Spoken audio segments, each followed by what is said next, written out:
Hello everyone, welcome to our YouTube channel. हमारा आज का सेशन अगेन रिलेटेड है फॉर्म्स ऑफ बिजनेस ऑर्गेनाइजेशन से।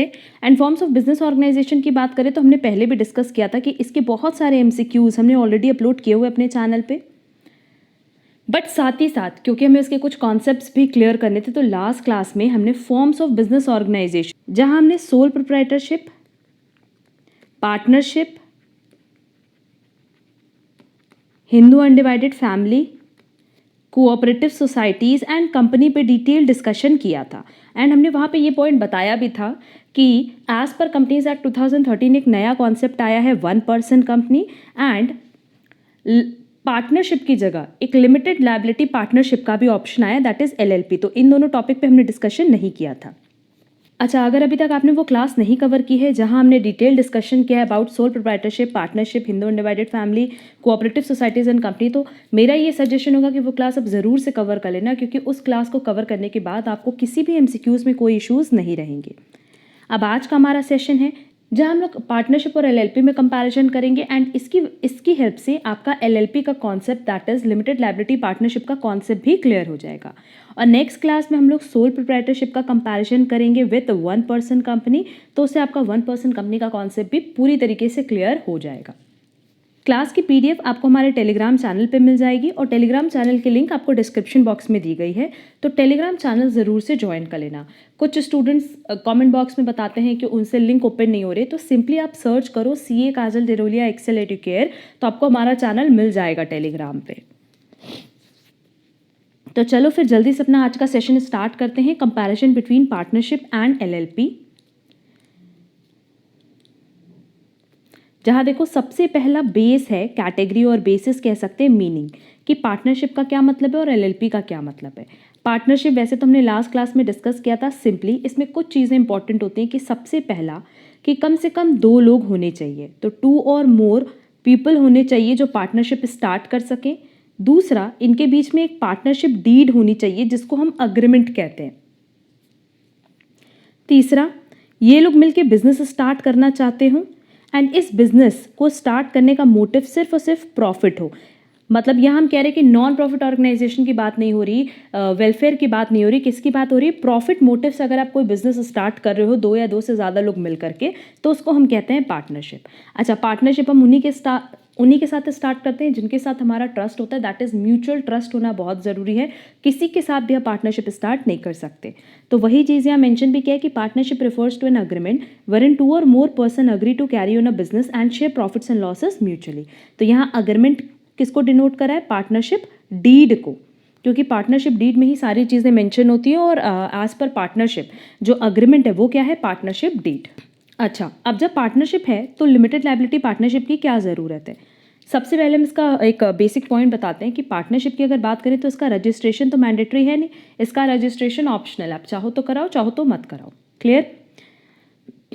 एंड अगर कंपनी की बात करें तो नो डाउट कंपनी का रजिस्ट्रेशन मैंडेटरी है, बट बहुत ज़्यादा डॉक्यूमेंटेशंस होते हैं, बहुत सारे फॉर्म्स भरने होते हैं, बहुत सारी फीस लगती है, टाइम टेकिंग प्रोसेस है। अब देखो, अगर हमें पार्टनरशिप स्टार्ट करनी तो कम से कम 2 लोग चाहिए, और अगर हम कंपनी की बात करें तो उसमें भी प्राइवेट लिमिटेड कंपनी में कम से कम 2 लोग चाहिए। बट जनरली लोग क्या करते हैं ना, पार्टनरशिप प्रेफर करते हैं। क्यों पार्टनरशिप प्रेफर करते हैं? क्योंकि सिंपली यहाँ पे रजिस्ट्रेशन कंपलसरी नहीं है, और आप रजिस्ट्रेशन कराने भी जाओ तो बहुत ज़्यादा डॉक्यूमेंटेशन प्रोसेस नहीं लगता।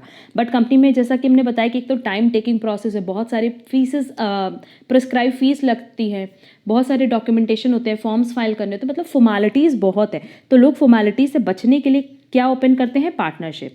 इसीलिए कंपनी एंड पार्टनरशिप के बीच का एक रास्ता लाया गया जिसको हम जानते हैं एलएलपी के नाम से। अब लिमिटेड लायबिलिटी पार्टनरशिप में बेसिकली क्या होता है कि ये पार्टनरशिप के भी सारे बेनिफिट्स को इंक्लूड करता है, एंड साथ ही साथ कंपनी के भी सारे बेनिफिट्स को इंक्लूड करता है, और इनमें जितने भी डिसएडवांटेजेस हैं उनको एक्सक्लूड करता है। जैसे अगर हम पार्टनरशिप की बात करें तो पार्टनरशिप में नो डाउट सारे पार्टनर्स की लायबिलिटी क्या होती है? अनलिमिटेड होती है। मतलब अगर पार्टनरशिप फर्म पे नहीं कर पाएगा तो सबकी पर्सनल एसेट सेल करके पेमेंट कराया जाता है। बट एलएलपी में ऐसा नहीं होता। एलएलपी में क्या होता है कि जितने भी पार्टनर्स होते हैं उनकी लायबिलिटी लिमिटेड होती है। क्लियर? तो पार्टनरशिप के जितने भी फायदे हैं उनको इंक्लूड किया गया एलएलपी में और जितने डिसएडवांटेज है उनको एक्सक्लूड किया गया। वैसे ही कंपनी की अगर हम बात करें तो नो डाउट कंपनी का रजिस्ट्रेशन मैंडेटरी है, तो एलएलपी का भी रजिस्ट्रेशन मैंडेटरी है। बट जैसे कंपनी में बहुत ज़्यादा डॉक्यूमेंटेशन है, फाइलिंग प्रोसेस है, बट एलएलपी में ऐसा नहीं है। एलएलपी में बहुत बेसिक डॉक्यूमेंटेशन की हेल्प से, बहुत बेसिक फॉर्म्स फिल करके आप एलएलपी स्टार्ट कर सकते हो। क्लियर? तो देखो यहाँ लिखा है कि LLP is a form of business operation which combines the features of a partnership and a body corporate. Body corporate मतलब क्या हो गया? कंपनी। तो ये कह रहा है कि पार्टनरशिप और कंपनी के जितने भी फायदे हैं, जितने भी फीचर्स हैं, उनको मिला करके एलएलपी बनाया गया है। अब अगर हम एलएलपी की बात करें तो इसमें वही सारे पॉइंट्स हैं जो ट्रेडिशनल पार्टनरशिप में होते हैं, बट इसका रजिस्ट्रेशन मैंडेटरी है। अब क्योंकि अगर रजिस्ट्रेशन मैंडेटरी है तो गवर्नमेंट के पास भी सारी इन्फॉर्मेशन होती है कि कौन कौन सी पार्टनरशिप कहाँ बनी है। गवर्न बाय, नो डाउट अगर पार्टनरशिप की बात करें तो Indian partnership act 1932, but LLP की बात करें तो लिमिटेड लायबिलिटी पार्टनरशिप एक्ट 2008 में इसके सारे रूल्स एंड रेगुलेशंस मेंशन किए गए हैं। रजिस्ट्रेशन, पार्टनरशिप का रजिस्ट्रेशन क्या ऑप्शनल है, अगर आप चाहो तो रजिस्ट्रेशन कराओ, चाहो तो मत भी कराओ, बट एलएलपी का रजिस्ट्रेशन मैंडेटरी है। क्यों? क्योंकि एलएलपी की अगर बात करें तो ये बनाई इसलिए है सो दैट गवर्नमेंट को ये पता चल सके कि कितने पार्टनरशिप बिजनेस इंडिया में रन हो रहे हैं। तो अगर उनका रजिस्ट्रेशन होगा तभी तो उनकी इंफॉर्मेशन गवर्नमेंट के पास रहेगी। रजिस्टर्ड टू, अगर मान लो पार्टनरशिप फर्म को रजिस्टर कराना होता है, दैट इज उसका रजिस्ट्रेशन अगर होगा तो रजिस्ट्रार ऑफ फर्म्स के पास होगा, बट एलएलपी का रजिस्ट्रेशन होता है एमसीए के पास, that is Ministry of Corporate Affairs. Creation, ये कैसे बनता है? Partnership with the help of contract, जिसको हम पार्टनरशिप डीड के नाम से भी जानते हैं। एंड एलएलपी बनता है बाय लॉ।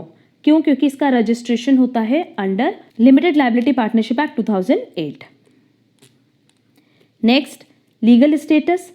पार्टनरशिप की बात करें तो partners are collectively known as firm, so there is no separate legal entity. हमें पार्टनरशिप फर्म का तो पता ही है कि अगर फर्म की बात करें तो इसमें पार्टनर्स की कोई अलग आइडेंटिटी नहीं होती या फर्म्स की कोई अलग आइडेंटिटी नहीं होती। फर्म को उनके पार्टनर से ही जाना जाता है। बट क्योंकि एलएलपी का रजिस्ट्रेशन मैंडेटरी है इसीलिए इसकी अपनी लीगल स्टेटस है, दैट इज इसकी अपनी लीगल आइडेंटिटी है। एलएलपी को लोग उसके नाम से जानते हैं, ना कि उसके पार्टनर से। तो किसी भी पार्टनर के आने या जाने से कभी भी एलएलपी को कोई अफेक्ट नहीं होने वाला, क्योंकि यहाँ पे हम एलएलपी को कंपनी की तरह ही ट्रीट कर रहे हैं। और सिंपली अगर उसका रजिस्ट्रेशन हुआ है तो रजिस्ट्रेशन होने के बाद उसको एक अलग आर्टिफिशियल पर्सन की तरह ट्रीट किया जाता है। क्लियर? नेम ऑफ एंटिटी, जैसे फर्म है, फर्म में तो ऐसा कुछ भी ऑप्शन नहीं है, आप कोई भी नाम चूज कर सकते हो। बट अगर आपको लिमिटेड लायबिलिटी पार्टनरशिप स्टार्ट करना है तो आपको अपने नाम के आगे एलएलपी वर्ड जोड़ना होता है। Name to contain limited liability partnership और एलएलपी एज सफिक्स। आपको अपने नाम के आगे एलएलपी, जैसे अगर आप प्राइवेट लिमिटेड स्टार्ट करो, private limited company, private limited that is PVT limited लिखना होता है। वैसे ही अगर आप पब्लिक कंपनी ओपन करो तो आपको लिमिटेड मेंशन करना होता है अपनी कंपनी के नाम के आगे। तो एलएलपी के टाइम जो भी आपने नाम रखा और उसके आगे आप लिखोगे एलएलपी, तो इससे ये पता चल जाता है कि लिमिटेड लायबिलिटी पार्टनरशिप और ये रजिस्टर्ड है। Next, contractual capacity. अब कॉन्ट्रैक्चुअल कैपेसिटी की बात करें तो क्योंकि पार्टनरशिप फर्म को उनके नाम से नहीं बल्कि पार्टनर्स के थ्रू जाना जाता है, तो ये किसी भी कॉन्ट्रैक्ट में अपने नाम से तो एंटर हो ही नहीं सकते। क्यों नहीं एंटर हो सकते? सिंपली क्योंकि इनकी कोई सेपरेट लीगल एंटिटी नहीं है। जब ये सेपरेट लीगल एंटिटी नहीं है तो इनके नाम से कोई कॉन्ट्रैक्ट एंटर नहीं हो सकता। बट अगर एलएलपी की बात करें तो एलएलपी के नाम से ही कॉन्ट्रैक्ट एंटर किया जाता है। क्लियर? यहाँ लिखा भी है कि partnership firm it can not enter into contract in its name. अपने नाम से वो किसी भी कॉन्ट्रैक्ट में एंटर नहीं हो सकता। बट एलएलपी में लिखा है it can sue or be sued in its name. तो अगर उनके नाम पे केस फाइल किया जा सकता है या वो किसी के नाम पे केस फाइल कर सकते हैं, इसका क्या मतलब है कि वो कॉन्ट्रैक्ट में अपने नाम से एंटर कर सकते हैं। ये लाइन हम कट कर रहे हैं। यहाँ पे बेसिकली क्या होगा, it can enter into contract in its name, कि एलएलपी अपने नाम पे ही कॉन्ट्रैक्ट में एंटर हो सकती है। जो हम पीडीएफ शेयर करेंगे उसमें इसको हम करेक्ट कर देंगे। Next, property. अब अगर फर्म की अपनी कोई लीगल एंटिटी नहीं है तो फर्म अपने नाम पे कोई प्रॉपर्टी भी हेल्ड नहीं कर सकती। पार्टनरशिप में सिंपली है कि it can not be held in the name of the firm, but LLP held कर सकती है, can be held in the name of the LLP. क्योंकि एलएलपी को बेसिकली किसकी तरह ट्रीट किया जा रहा है? कंपनी की तरह ही ट्रीट किया जा रहा है। और सिंपली बिकॉज उसका रजिस्ट्रेशन है तो उसको एक अलग पर्सन की तरह ट्रीट किया जा रहा है, इसीलिए वो अपने नाम पे कॉन्ट्रैक्ट भी एंटर कर सकता है और वो अपने नाम पे प्रॉपर्टी भी हेल्ड कर सकता है। कैपिटल रिक्वायरमेंट, अगर कैपिटल रिक्वायरमेंट की बात करें तो दोनों ही केसेस में आइदर पार्टनरशिप और एलएलपी दोनों ही केसेस में कोई मिनिमम अमाउंट मेंशन नहीं की गई है। आप कितने भी अमाउंट से अपना पार्टनरशिप फर्म और लिमिटेड लायबिलिटी पार्टनरशिप स्टार्ट कर सकते हो। Next परपीचुअल succession. परपीचुअल सक्सेशन मतलब होता है कि कोई भी आए कोई भी जाए, उस पर्टिकुलर फर्म को या ऑर्गेनाइजेशन को कोई अफेक्ट नहीं होगा। तो पार्टनरशिप के केस में क्योंकि पार्टनरशिप फर्म को किससे जाना जाता है, उनके पार्टनर से जाना जाता है, तो पार्टनर्स के आने और जाने से फर्क पड़ता है। लिखा है does not have perpetual succession as this depends upon the will of the partners, क्योंकि ये पार्टनर्स पे डिपेंड करता है। बट अगर हम एलएलपी की बात करें तो एलएलपी का परपीचुअल सक्सेशन होता है। किसी भी पार्टनर के आने या जाने से कभी भी एलएलपी बंद नहीं होता, सिंपली बिकॉज इसको एक अलग पर्सन की तरह ट्रीट किया जाता है। Next charter document. Charter document मतलब कि जहाँ पे सारे पॉइंट, सारे rules, regulations, rights, duties mention हो। तो पार्टनरशिप के केस में partnership deed is a charter of the firm which denotes is scope of operation and rights and duties of the partners. और एलएलपी के केस में LLP agreement बनता है। It is a charter of the LLP which denotes its scope of operation and rights and duties of the partners vis-a-vis LLP। तो simply partnership में याद रखना कि पार्टनरशिप डीड पढ़ लोगे तो आपको पूरी इन्फॉर्मेशन मिल जाएगी फर्म की कि जितने भी पार्टनर्स हैं उनके क्या राइट्स हैं, क्या ड्यूटीज़ हैं, वो किस तरह के ऑपरेशंस में इन्वॉल्व हैं, सो ऑन। और एलएलपी के केस में आपको एलएलपी अग्रीमेंट पढ़ना पड़ेगा। क्लियर? जैसे कंपनी के केस में हम लोग क्या पढ़ते हैं, एमओए एओए पढ़ते हैं, उसी तरीके से यहाँ पे चार्टर डॉक्यूमेंट पूछा है। Common seal. कॉमन सील किसके केस में अभी तक हमने पढ़ा है कि कंपनी के केस में कॉमन सील होता है सिंपली कंपनी की सिग्नेचर, जो कंपनी की साइन होती है उसको हम क्या कहते हैं, कॉमन सील कहते हैं, मोहर। ठीक। तो पार्टनरशिप के केस में तो कॉमन सील की ज़रूरत नहीं है, there is no concept of common seal in partnership. But LLP के केस में बात करें ना तो एलएलपी लिमिटेड लायबिलिटी पार्टनरशिप अगर चाहे तो वो कॉमन सील रख सकती है, और अगर चाहे तो अपने डेजिग्नेटेड पार्टनर्स के थ्रू भी वो साइन करा सकते हैं, उसमें कोई इशू नहीं है। लिखा है LLP may have a common seal if it decides to have one. It is not mandatory for LLP to have a common seal. कोई कंपल्शन नहीं है।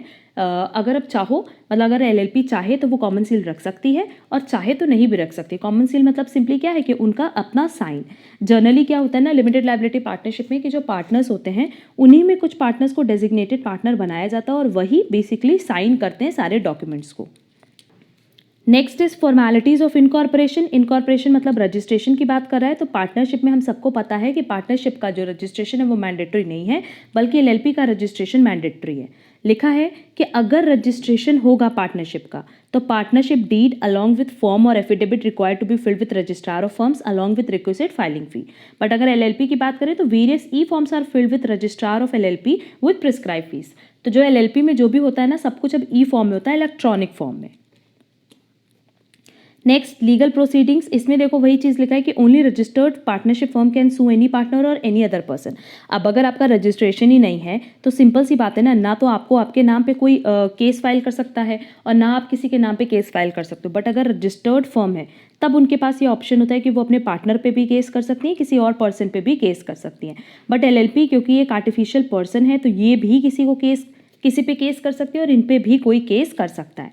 कैन बी सूड मतलब कि इनके नाम पे कोई केस फाइल कर सकता है, और इट कैन सू अदर, या वो भी किसी के नाम पे केस फाइल कर सकते हैं। Next foreign participation. Foreign nationals can not form partnership firm in India. अगर फॉरेन नेशनल्स की बात करें तो ये पार्टनरशिप फर्म कभी भी ओपन नहीं कर सकते इंडिया में। बट अगर एलएलपी की बात करें तो जो फॉरेन नेशनल्स हैं वो पार्टनर्स बन सकते हैं एलएलपी में। नेक्स्ट नंबर ऑफ मेंबर्स की बात करें तो पार्टनरशिप पे हमने डिटेल डिस्कशन किया था कि मिनिमम तो 2 होते हैं बट मैक्सिमम कभी 100 होते हैं, कभी 50 होते हैं। अच्छा, अगर आपने हमारी लास्ट क्लास नहीं देखी जहाँ हमने फॉर्म्स ऑफ बिजनेस ऑर्गेनाइजेशन पे डिस्कशन किया है तो वो ज़रूर देख लेना। वहाँ हमने पार्टनरशिप के वैसे ऑलमोस्ट सारे पॉइंट्स बहुत डिटेल में डिस्कस किए हैं, तो वहाँ से आपका कॉन्सेप्ट क्लियर हो जाएगा। और अगर एलएलपी की बात करें तो इसमें कम से कम 2 पार्टनर होने चाहिए and there is no limitation of maximum number of partners. और एलएलपी में और एक बड़ा बेनिफिट ये मिला है कि आप चाहो जितने भी पार्टनर्स अपॉइंट कर सकते हो। माइनर मतलब जो 18 बिलो हैं, तो पार्टनरशिप में तो हमें पता है कि वो पार्टनर बन सकते हैं, बेसिकली माइनर के बेनिफिट के लिए ही वो पार्टनर बनते हैं। बट एलएलपी के केस में कोई भी माइनर पर्सन पार्टनर नहीं बन सकता। Next ownership of assets. Partners have joint ownership of all the assets belonging to partnership firm. अब क्योंकि देखो असेट किससे बिलोंग करता है, पार्टनर से, इसीलिए जब फर्म के पास पैसे कम होते हैं पेमेंट करने के लिए, तो पार्टनर्स की लायबिलिटी अनलिमिटेड बना दी जाती है। क्यों अनलिमिटेड बना दी जाती है? क्योंकि एसेट भी तो आप ही होल्ड कर रहे हो। जब आप फर्म का एसेट होल्ड कर रहे हो तो नो डाउट आपकी लायबिलिटी क्या होगी? अनलिमिटेड। बट एलएलपी की बात करें तो the LLP independent of the partners has ownership of assets. भाई एलएलपी क्योंकि इसको एक इंडिविजुअल पर्सन की तरह ट्रीट करें, आर्टिफिशियल पर्सन की तरह ट्रीट करें, तो नो डाउट सारे एसेट किसके नाम पे होंगे? एलएलपी के नाम पे होंगे, जस्ट लाइक जैसे कंपनी में होता है। Next, rights, duties, obligation of the partners और मैनेजिंग पार्टनर्स। यहाँ मैनेजिंग पार्टनर्स नहीं होगा बल्कि डेजिग्नेटेड पार्टनर्स होगा, क्योंकि एलएलपी में क्या होता है ना कि जितने पार्टनर्स होते हैं उन्हीं में से कुछ लोगों को हम चूज करते हैं एज डेजिग्नेटेड पार्टनर, और उनको बोलते हैं कि आप फर्म के सारे डिसीजन लोगे, जो भी फॉर्म साइन करने हैं वो आप साइन करोगे, and day to day activities में आप इन्वॉल्व होगे। जैसे कंपनी में हम लोग क्या करते हैं कि सारे शेयर होल्डर्स मिल करके कुछ लोगों को बोर्ड ऑफ डायरेक्टर बना देते हैं, और ये जो बोर्ड ऑफ डायरेक्टर्स होते हैं यही सारे डिसीजन लेते हैं डे टू डे एक्टिविटीज से रिलेटेड, और सारे फॉर्म सारे डॉक्यूमेंटेशंस इन्हीं की ड्यूटी होती है। क्लियर? वैसे ही एलएलपी में भी होता है कि एलएलपी में आप कुछ पार्टनर्स मिलकर डेजिग्नेटेड पार्टनर्स बनाते हैं, और इन्हीं डेजिग्नेटेड पार्टनर्स की रिस्पॉन्सिबिलिटी होती है डॉक्यूमेंटेशन की, फाइलिंग ऑफ फॉर्म्स की, एंड डॉक्यूमेंट साइन करने की, डे टू डे एक्टिविटीज़ के सारे डिसीजंस लेने की। क्लियर? तो देखो यहाँ लिखा है पार्टनरशिप में rights, duties, obligations of the partners are governed by partnership deed, but LLP agreement में मेंशन होता है कि पार्टनर्स की क्या राइट्स हैं, क्या ड्यूटीज़ हैं, क्या ऑब्लिगेशंस हैं। तो ये मैनेजिंग पार्टनर नहीं है, ये डेजिग्नेटेड पार्टनर्स होगा। नेक्स्ट, लायबिलिटी ऑफ पार्टनर्स और मेंबर्स। अब अगर हम लोग लायबिलिटीज़ की बात करें तो पहले हमने बताया कि पार्टनरशिप के केस में हर एक मेंबर की लायबिलिटी अनलिमिटेड होती है। मतलब अगर फर्म एबल नहीं होगा अपने लायबिलिटीज़ को पे ऑफ करने में, तो उस केस में ना जितने भी पार्टनर्स हैं उनके पर्सनल असेट्स, मतलब जो उनकी अपनी पर्सनल प्रॉपर्टी है, उनको सेल करा के भी पेमेंट कराया जाता है। तो लिखा है partners are severally and jointly liable for actions of other partners and the firm and liability extend to their personal assets. But LLP की बात करें तो एलएलपी के केस में नो डाउट सबकी लायबिलिटी लिमिटेड होती है to the extend their contribution towards LLP. But कई बार क्या होता है ना कि जो पार्टनर्स होते हैं वो जानबूझ करके, मतलब इंटेंशनली फ्रॉड करते हैं या कोई गलत एक्ट करते हैं, उस केस में, सिर्फ उस पर्टिकुलर केस में हर एक पार्टनर की जो लायबिलिटी होती है एलएलपी में उसको अनलिमिटेड कर दी जाती है। वही चीज़ यहाँ हमने मेंशन भी किया कि accept in case of intentional fraud और रॉन्गफुल एक्ट ऑफ ओमिशन और commission by the partner. Next, tax liability. अब देखो पार्टनरशिप की बात करें तो इसमें फ्लैट रेट 30% है, और यही परसेंटेज एलएलपी के केस में भी एप्लीकेबल है। फ्लैट रेट मतलब सिंपली जितनी टोटल इनकम है उस पर डायरेक्ट हम 30% की एप्लीकेबिलिटी करेंगे फॉर कैलकुलेशन ऑफ टैक्स। अच्छा, इसके अलावा सरचार्ज की भी एप्लीकेबिलिटी होती है। पहले हम लोग पार्टनरशिप में बात करते हैं कि सबसे पहले तो फ्लैट रेट है ऑफ 30%, प्लस अगर टोटल इनकम एक्सीड करेगी 1 करोड़ रुपीज से तो उस केस में सरचार्ज की एप्लीकेबिलिटी होगी कितनी? 12% ऑफ सच टैक्स। मतलब जितना टैक्स आपने कैलकुलेट किया 30%, उस पर 12% अप्लाई होगा सरचार्ज का, प्लस 4% अप्लाई होगा हेल्थ एंड एजुकेशन सेस। और health and education cess basically किस अमाउंट पे लगेगा वो देख लो। ये जो 30% आपने कैलकुलेट किया इनकम टैक्स का, प्लस जो सरचार्ज की इनकम आई है, उन दोनों को मिला के जो अमाउंट आएगी उस पे आपको 4% अप्लाई करना है of health and education cess. Clear? यही सेम रेट एप्लीकेबल है एलएलपी के केस में कि सबसे पहले तो जो टोटल इनकम है उस पे आप 30% अप्लाई करोगे तो आपके पास टैक्स का अमाउंट आ जाएगा। अगर इनकम 1 करोड़ से ऊपर है तो सरचार्ज की एप्लीकेबिलिटी होगी ऑफ 12%, और इन दोनों वैल्यू को मिला करके जो वैल्यू आएगी उस पे हम 4% अप्लाई करेंगे हेल्थ एंड एजुकेशन सेस का। क्लियर? वही चीज़ हमने यहाँ पे मेंशन भी की है कि अगर पार्टनरशिप की बात करें तो income of partnership is taxed at a flat rate of 30% plus health and education cess as applicable, और वही चीज़ हमने एलएलपी में भी मेंशन की है। बस यहाँ सरचार्ज वाला पॉइंट मेंशन नहीं किया, वो हमने आपको ओरली बता दिया है। Next is relationship. अगर यहाँ पार्टनर्स की बात करें तो पार्टनर्स एजेंट होते हैं फर्म के as well as other partners के, क्योंकि अगर कोई भी सिंगल पार्टनर कोई भी एक्टिविटी कर रहा है तो उसके लिए बाकी सारे के सारे पार्टनर्स लायबल होंगे। मतलब हर एक पार्टनर जॉइंटली भी लायबल है एंड इंडिविजुअली भी लायबल है, दूसरे पार्टनर के एक्ट के लिए भी लायबल है और अपने एक्ट के लिए भी लायबल है। क्लियर? बट अगर एलएलपी की बात करें तो एलएलपी के केस में पार्टनर सिर्फ एलएलपी के एजेंट है, ना कि अदर पार्टनर्स के। मतलब बाकी अगर कोई भी एक पार्टनर, लेट से 3 पार्टनर है ए बी सी, अगर ए कोई भी एक्टिविटी कर रहा है तो उसके लिए सिर्फ एलएलपी लायबल होगा, ना कि B and C. Next is transfer और इनहेरिटेंस ऑफ राइट्स। अब अगर पार्टनरशिप की बात करें तो क्योंकि हमने पहले भी बताया कि पार्टनरशिप के केस में क्या होता है कि म्यूचुअल अंडरस्टैंडिंग पे और म्यूचुअल ट्रस्ट पे रिलेशन बनता है, तो यहाँ पे ना आप अपने राइट्स को किसी दूसरे को ट्रांसफर नहीं कर सकते। बट अगर एलएलपी के केस में बात करें तो कई बार एलएलपी एग्रीमेंट में हम ये मेंशन कर देते हैं कि अगर कोई पार्टनर अपने राइट्स को ट्रांसफर करना चाहे तो कर सकता है। वही यहाँ मेंशन किया गया कि regulations relating to transfer are govern by the LLP agreement, कि जैसा एलएलपी एग्रीमेंट में लिखा रहेगा उसके अकॉर्डिंग आप अपने राइट्स को ट्रांसफर कर सकते हो। बट पार्टनरशिप के केस में आप अपने राइट्स को ट्रांसफर ही नहीं कर सकते। Next is transfer of share of partnership rights in case of death. अगर किसी पर्टिकुलर पार्टनर की डेथ हो जाती है तो उसका जो शेयर है पार्टनरशिप में और एलएलपी में उसका क्या होगा। यहाँ लिखा है in case of death of a partner the legal heirs have the right to get refund of the capital contribution and share in accumulated profits in if any. अब लेट से 3 पार्टनर है partnership form में A B C, सी की death हो गई तो simply क्या होता है ना कि सी का जो भी कैपिटल कंट्रीब्यूशन है या जो भी प्रॉफिट में हिस्सा है वो किसको मिलता है, उसके लीगल हियर को, मतलब जिसको उसने नॉमिनी बनाया होगा, जो उसके फैमिली मेंबर रह गए पीछे, उनको उनका शेयर मिल जाता है। ए और बी उसको आपस में डिस्ट्रीब्यूट नहीं कर सकते। बट अब सी के बिहाफ पे जो भी लीगल हियर है क्या वो फर्म में पार्टनर बन जाएगा? नहीं, ए और बी की अंडरस्टैंडिंग सी के साथ थी, उसके लीगल हियर के साथ थोड़ी है। क्लियर? तो सिंपली यहाँ पे यही रिलेशन होता है कि अगर किसी एक पार्टनर की डेथ हो जाती है तो जो भी उसका शेयर है वो उसके लीगल हियर को मिल जाता है एंड लीगल हियर को कभी भी पार्टनर की तरह ट्रीट नहीं किया जाता। और यही सेम चीज़ एलएलपी के केस में भी है, इसीलिए हमने यहाँ पे मेंशन किया कि in case of death of a partner the legal heirs have the right to get the refund of the capital contribution and share in accumulated profits if any. और सेकेंड पॉइंट में ये चीज़ mention कर दिया है कि जो legal here's है वो कभी भी पार्टनर नहीं बन सकते, neither in case of partnership nor in LLP.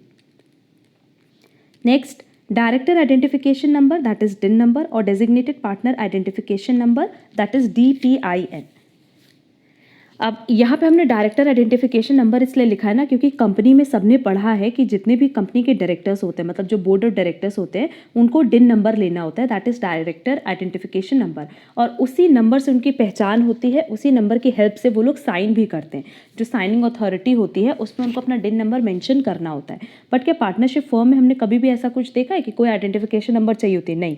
तो पार्टनरशिप फर्म में ऐसी कोई भी रिक्वायरमेंट नहीं है। बट अगर एलएलपी की बात करें तो इसमें DPIN चाहिए होता है, दैट इज जो डेजिग्नेटेड पार्टनर्स है। सारे पार्टनर्स की हमने बात नहीं किया, हमने किसकी बात की? डेजिग्नेटेड पार्टनर्स की, कि जो भी फर्म में डेजिग्नेटेड पार्टनर्स है उनको आइडेंटिफिकेशन नंबर चाहिए होता है। क्यों? क्योंकि जब वो साइन करते हैं ना तो साइन के नीचे वो अपना DPIN भी मेंशन करते हैं। Clear?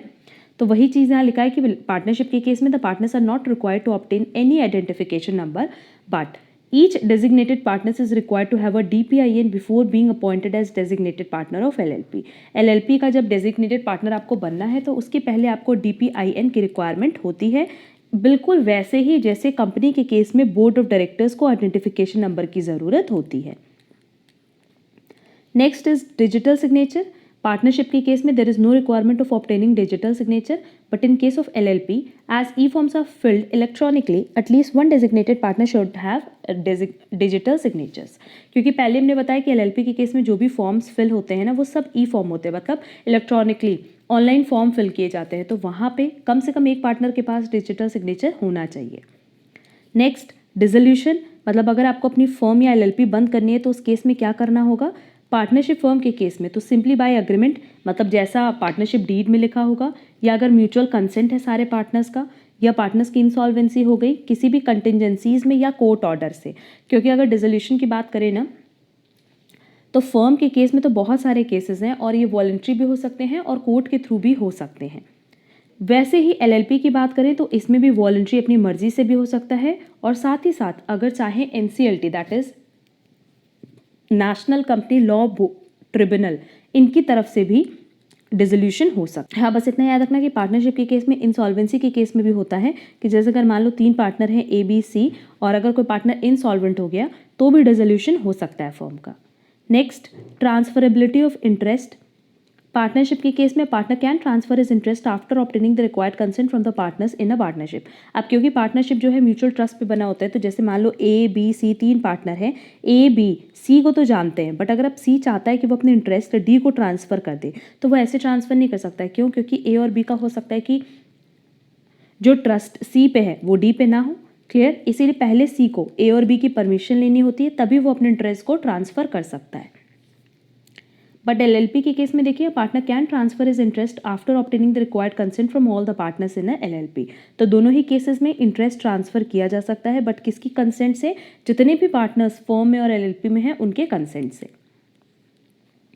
Next, admission as partner member. तो अगर हम एडमिशन की बात करें या सेसेशन की, मतलब किसी पार्टनर को हमें एडमिट करना हो या निकालना हो, दोनों ही केसेस में जो पार्टनरशिप, दोनों ही केसेस में जो अग्रीमेंट होता है ना, उसके अकॉर्डिंग हम चलते हैं। तो देखो, पार्टनरशिप में लिखा है person can be admitted as a partner as per the partnership agreement, और पार्टनरशिप में सेसेशन के लिए लिखा है person can cease to be a partner as per the partnership agreement. जैसा पार्टनरशिप अग्रीमेंट में लिखा होगा उसी के अकॉर्डिंग एडमिशन होगा, उसी के अकॉर्डिंग सेसेशन होगा, मतलब निकाला जाएगा या सीज कर दिया जाएगा, दैट इज रोक दिया जाएगा उनको पार्टनर बनने से।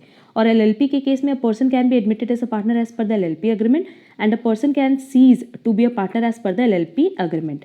बट एलएलपी अग्रीमेंट के अलावा एक और ऑप्शन इसमें दिया है कि और in absence of the same by giving 30 days prior notice to the LLP. तो यहाँ सिंपली ये चीज़ कह रहा है कि अगर किसी पार्टनर को रिटायर होना है तो उस केस में अगर एलएलपी अग्रीमेंट में कुछ ना भी मेंशन हो तो सिंपली वो 30 दिन पहले नोटिस दे सकता है कि हम आपका ऑर्गेनाइजेशन छोड़ के जाना चाहते हैं। Clear? Next, requirement of managerial personnel for day to day administration. तो नो डाउट पार्टनरशिप में तो उसकी रिक्वायरमेंट नहीं है। No requirement of any managerial personnel partners themselves administer the business, क्योंकि जो भी पार्टनर्स होते हैं वही मिलकर के बिजनेस चलाते हैं, वही बिजनेस के डे टू डे एक्टिविटीज़ को डील करते हैं। पर अगर हम एलएलपी की बात करें तो एलएलपी में सब कुछ डेजिग्नेटेड पार्टनर्स पे छोड़ दिया जाता है, क्योंकि सारे पार्टनर्स मिल करके डे टू डे एक्टिविटीज़ नहीं मैनेज करते। तो यहाँ सिंपली जितने भी पार्टनर्स होते हैं एलएलपी में वही मिल करके क्या बनाते हैं? डेजिग्नेटेड पार्टनर्स, मतलब अपने में से ही एक दो लोगों को सेलेक्ट कर लेते हैं एज डेजिग्नेटेड पार्टनर्स। लिखा है designated partners are responsible for managing the day to day business and other statutory compliances. जो भी ऑनलाइन फॉर्म भरना है, जहाँ साइन करना है, जो भी डॉक्यूमेंटेशन है, फाइलिंग ऑफ फॉर्म्स है, वो सब किसकी ड्यूटी होती है? डेजिग्नेटेड पार्टनर्स की। Next, statutory meetings. There is no provision in regard to holding of any meeting, मतलब पार्टनरशिप फॉर्म में स्टैट्यूटरी मीटिंग रखने की कोई ज़रूरत नहीं है, और यही चीज़ एप्लीकेबल है एलएलपी के केस में भी। Maintenance of minutes. पार्टनरशिप के केस में आपको मिनट्स मेंटेन करने की ज़रूरत नहीं है, बट एलएलपी में है। LLP is required to record the minutes of the meeting of partners. Voting rights, it depends upon the partnership deed. जैसा पार्टनरशिप डीड में लिखा रहेगा, अगर वोटिंग राइट मेंशन होगा तो वोटिंग राइट दिया जाएगा। बट एलएलपी के केस में लिखा है voting right shall be as decided as per the terms of LLP agreement. Contracts with partners और डेजिग्नेटेड पार्टनर्स। अब देखो, क्या जैसे कंपनी है वो अपने डायरेक्टर्स के साथ कॉन्ट्रैक्ट कर पाती है, तो वैसे ही बोला है कि क्या फर्म और एलएलपी अपने पार्टनर्स और डेजिग्नेटेड पार्टनर्स के साथ कॉन्ट्रैक्ट कर सकती है? हाँ, कर सकती है। पार्टनरशिप फर्म के केस में भी वो फ्री होती है कॉन्ट्रैक्ट में एंटर करने के लिए, एज वेल एज एलएलपी के केस में भी वो अपने पार्टनर्स के साथ कॉन्ट्रैक्ट कर सकती है। Next, maintenance of statutory records. तो दोनों ही केसेस में आपको स्टैट्यूटरी रिकॉर्ड्स मेंटेन करने होते हैं। जैसे पार्टनरशिप में भी लिखा है कि required to maintain books of accounts as tax laws, and LLP में लिखा है required to maintain books of accounts. Books of accounts आपको दोनों ही केसेस में मेंटेन करनी होती है। Next, annual filing. No return is required to be file with registrar of firms, क्योंकि जब रजिस्ट्रेशन ही मैंडेटरी नहीं है तो एनुअल फाइलिंग मतलब जो रिटर्न है वो भी फाइल करने की रिक्वायरमेंट नहीं होती, मैंडेटरी नहीं होती बेसिकली। बट अगर हम लोग एलएलपी की बात करें तो mandatory to file the annual return to MCA, क्योंकि जब आपका रजिस्ट्रेशन है, पता है कि आप एग्जिस्ट कर रहे हो, तो फिर आपको हर साल अपने रिटर्न्स भी फाइल करने होते हैं। Next, audit of accounts. अब देखो, अगर पार्टनरशिप की बात करें, क्योंकि इनका रजिस्ट्रेशन नहीं होता है, तो बेसिकली अगर देखा जाए तो मैंडेटरी नहीं है ऑडिट ऑफ अकाउंट्स, बट कुछ सिचुएशन में पार्टनरशिप फर्म को भी टैक्स ऑडिट करानी होती है। Partnership firms are only required to have tax audit of their accounts अगर उनका टर्नओवर या ग्रॉस रिसीट, मतलब हम किसकी बात करें? सेल्स की बात करें, ये किससे ज़्यादा है? 1 करोड़ से इन case of business and 25 lakh से ज़्यादा इन केस ऑफ प्रोफेशन।